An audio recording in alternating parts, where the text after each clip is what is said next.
All right, welcome back. In case you're just joining us, it's time for our second conversation. Bamidele Alimi, the Director General, as well as the Chief Executive Officer at Institute of Directors Nigeria, is joining me via Zoom. Welcome to you, Mr. Alimi, and thanks for joining me on the show today. Thank you very much, and thanks for having me. Okay, let's go straight to the to business. At the beginning of the program, I did talk about what the Institute of Directors, IoD as you're called, will be doing. I think tomorrow you'll be unveiling your code of ethics. But first and foremost, what is IoD? What do you people do there? What's the Institute of Directors? For those that could just be hearing it for the first time or just see it, IoD. What's IoD? Another acronym for what? Okay. Well, thank you very much. IoD Nigeria means the Institute of Directors Nigeria, and by the name, it's an organization, it's a membership organization made up of directors of institutions, both public and private, and in various sectors of the economy.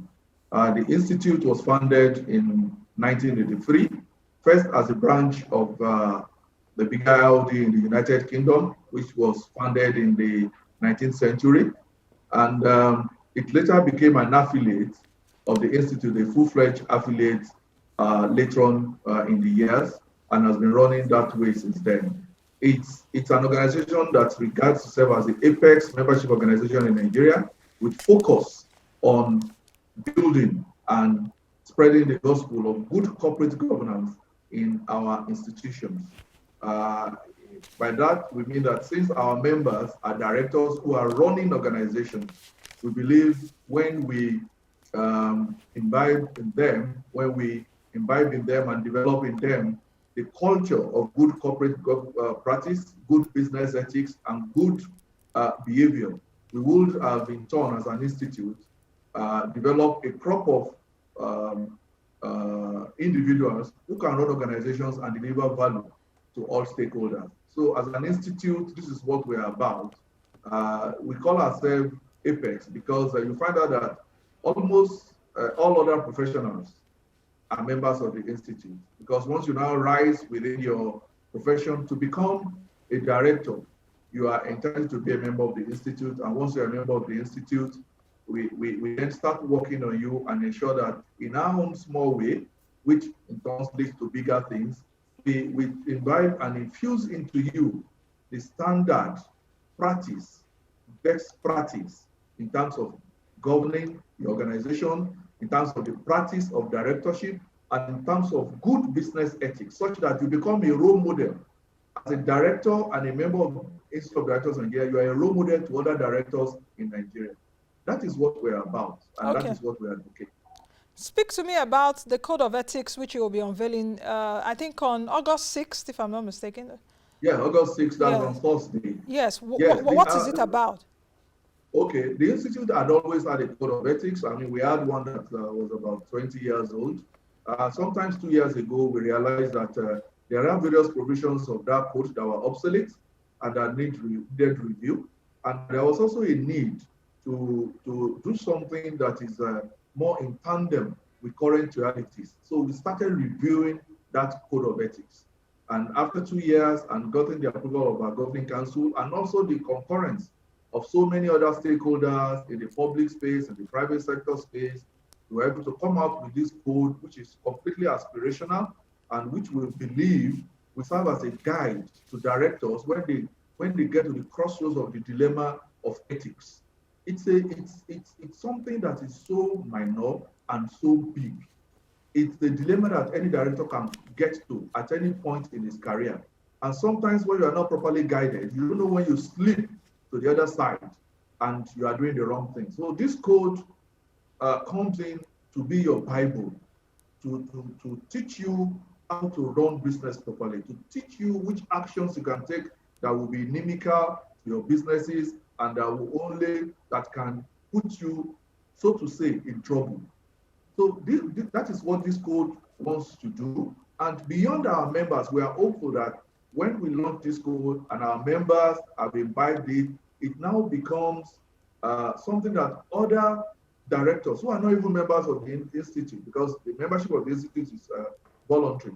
But other directors who are not members of the institute can also imbibe by looking at the provisions of this code and let it guide the way they do business, let it guide the decisions to take when they are confronted with ethical issues. That is what it's all about. And by the grace of God, we intend to launch it in a very big ceremony on Thursday. The Honorable Minister of Industry, Trade and Investment, Otubani Adebayo, is the special guest of honor, while the chairman of that event is His Excellency Dr. Christopher Kolade. We all know his pedigree. He's the chairman, he's also a member of the institute. And we have top Nigerians who are going to be talking at that event. One of the panelists is Mr. Oscar Oyama, the CEO of Nigerian Stock Exchange. We have Professor Bolaji Owasanwoye, the chairman of ICPC, and of course, Mrs. Bola Adishola, the executive vice chairman, Africa for Standard Chartered Bank. And our moderator at that event is Professor Dion Russell. Professor Russell is the CEO of the Ethic Institute of South Africa, a very world-renowned institute. So we have consulted widely to make sure we bring up a document that is acceptable to everybody, every director in both private and public space in Nigeria.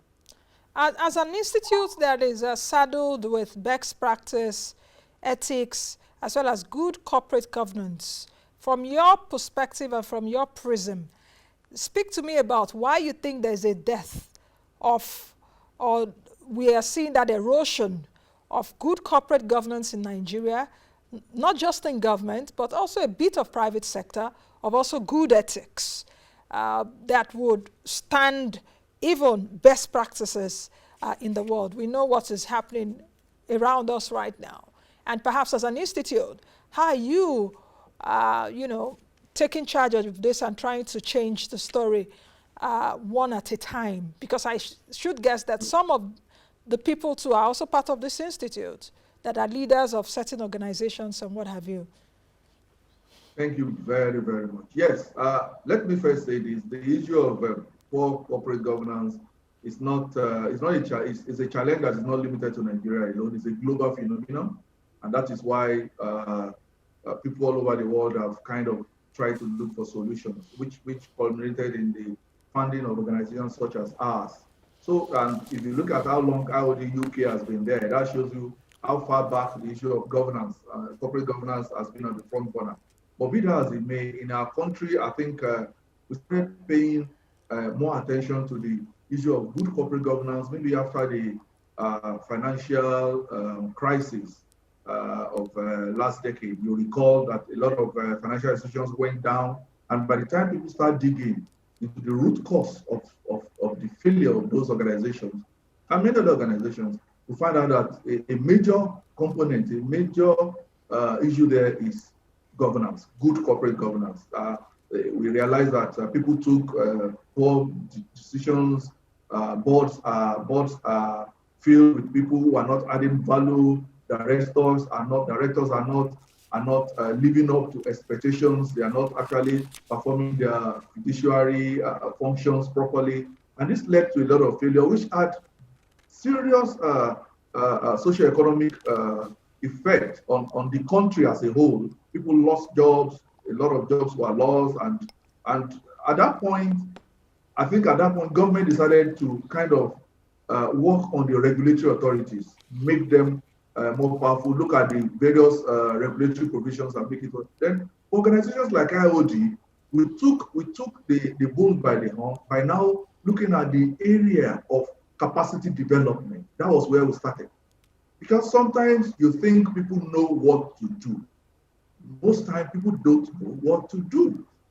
People see position of directorship as another status adding thing, whereas that is not what it is. It's the position of responsibility.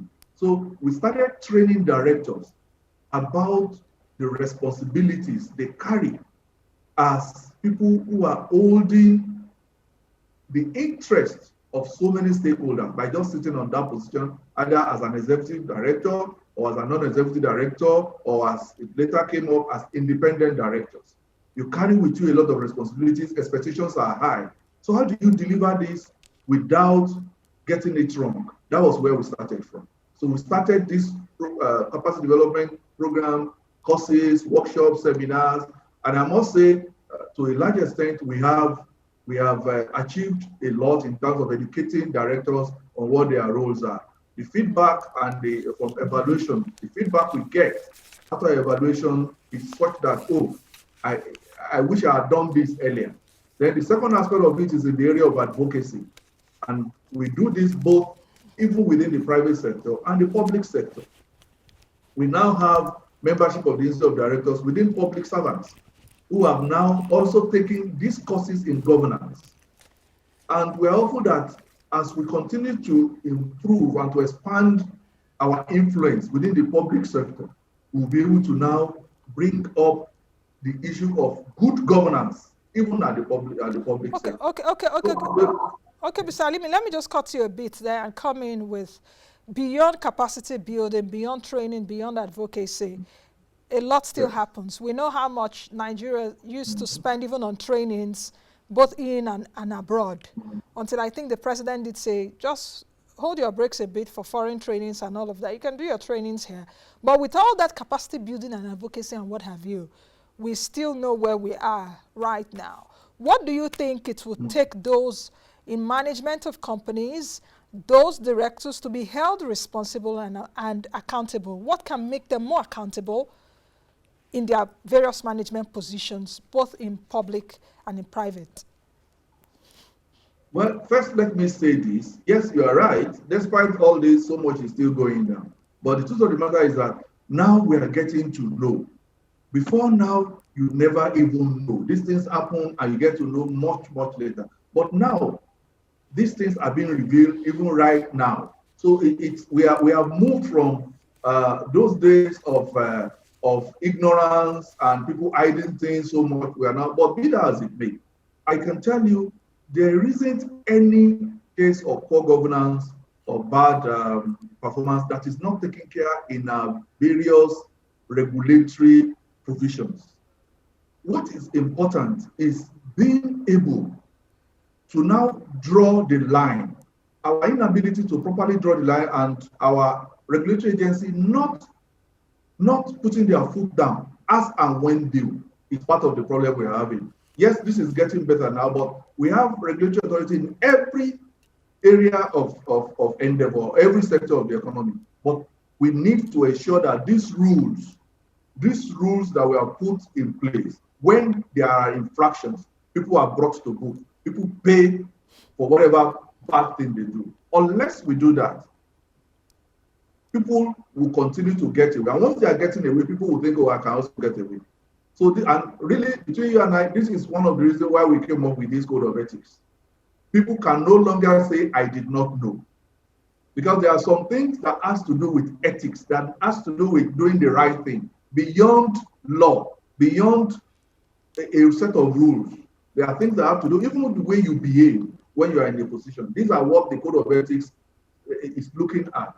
And that is very important. So I think it's a development that is good for our country. Okay, IoD helps directors fulfill leadership responsibilities. Speak to me about perhaps how leaders have fared, even as we're trying to combat COVID-19 pandemic, which is perhaps we've not seen it in recent history or modern history, at least since a lot of us have been born, a lot of us, the great lockdown, we were lockdowns at the same time across the world and all of that. How have leaders fared? For those that are in your institute, for your members, what are the conversations and how have the interactions been around leadership within this period? Yes, I think I must confess our leaders have, to a very large extent, they have done well. Well, maybe not as well as we want them to do, but when you look at the challenges posed by this pandemic, nobody was ready for this, and it took a lot of wind off our sail when it came. We also have in Nigeria weak infrastructure that made it very, very difficult for people to cope with the challenges brought in by COVID. So I think within this framework, you need to appreciate what leaders, both in the public and private sectors, have done to combat the spread of the pandemic. We are not there yet, but for an institution like IoD, what we have done for our members is to now borrow intelligence, borrow options from all over the world, and be able to show our members that, look, when this come up, this was what this person did, this was what this organization did, this was what this organization did. You could consider these options as you move along in trying to continue to create value in the organization. And for the public sector, yes, I particularly love the collaboration that has happened between the private sector and the public sector, and that is understandable. It's only a society that is able to thrive that business can also thrive. So that was very necessary. So I think to a large extent, the leaders have done well. We could do better if we had better infrastructure, but there are ambition in our area. Look at internet facilities.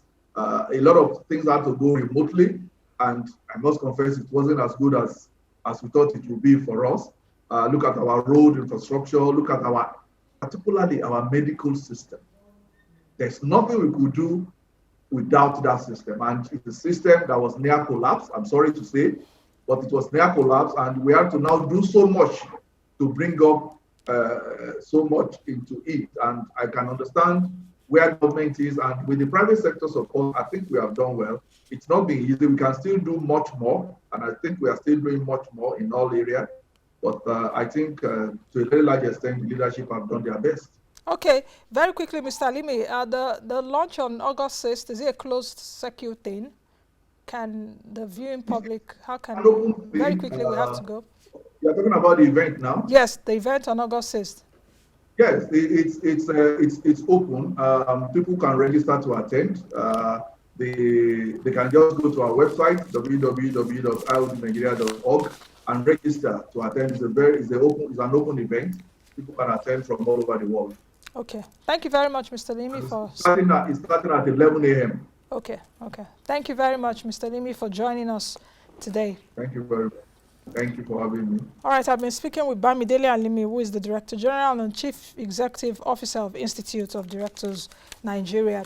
That's the much we can take on today's edition of Moneyline with Nancy COVID-19 Watch. I can see Sadiat Dosumu standing by for AIT report. I'll see you all tomorrow, God willing. Be the best you can be. Hello, Sadiat. Hello, Nancy. How's the show? Fine. I've done my bit today, so I'm handing over to you. Well done. Thank you. Thanks for joining us on the AIT Reports. Thank you for watching our video. Please hit the subscribe button below, turn on post notification to follow all our updates.